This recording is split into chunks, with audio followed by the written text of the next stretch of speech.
দেখেন খেজুর গাছে এখন হইল হাড়ি বান্ধা।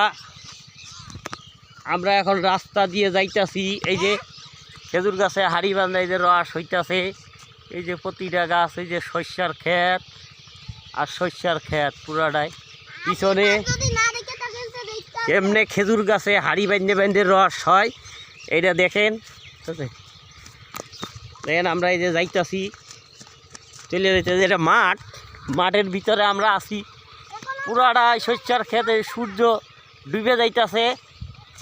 এই দেখেন প্রতিটা গাছে পাতিল বান্ধা, পাখিতে রস খাইতেছে।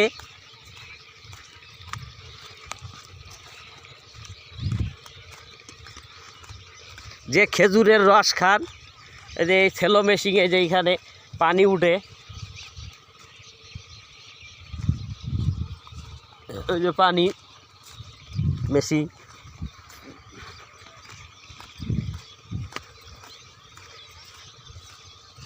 এই যে শস্যা, এই শস্যার থেকে তেল হয়।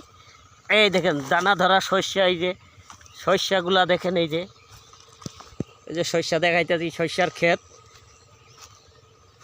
সবাই ফলো দিয়ে পাশে থাকবেন। ভিডিও বানানো অনেক কষ্ট। শস্যা কেমনে হয়, এই যে শস্যা দেখেন। এই শস্যার তেলই, শস্যার তেল যেটা কন, এইটার থেকেই শস্যার তেল হয়। অনেক কষ্ট ভিডিও বানানো। এখন চলে যাইতাছি আমরা। দেন ওই যে হাড়ি বান্ধা গাছে, প্রতিটা গাছে হাড়ি বান্ধে বান্ধে থুইছে। এই যে দেখেন, এই যে দেখাইতেছি। এই যে আমরা ওই শস্যার খেতে গেছিলাম। এই যে এগুলা হইলো বড় শস্যা, যেগুলা হইলো তেল হয়। এগুলা পাকলেই শস্যার তেল হয়। সবাই ভালো থাকবেন।